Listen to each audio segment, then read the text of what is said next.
What's up, homie? I'm Tony from LCSIGN. Guess what material this ultra-thin light box I have is made of? Maybe you think it's regular glass? No, this is made of tempered glass. It has the following characteristics. 1. Tempered glass is made of ordinary glass through special treatment, more stable, and 3 to 5 times stronger than ordinary glass. 2. Tempered glass is safety glass, resistant to falls and not easily broken. Even if it breaks due to external force, the surface will be honeycomb and granular, which is less likely to cause harm to the human body and is safer.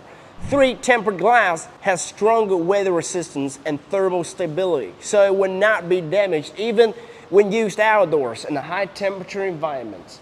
Therefore, it is more widely used and can be seen in many scenes such as indoors and windows, curtain walls, outdoor lighting, ceilings, guardrails, etc. Tempered glass is also used to manufacture our branded products such as ultra-thin light boxes, desktop light boxes, infinity mirrors, and other signage products. What else would you like to know about the material content of signs?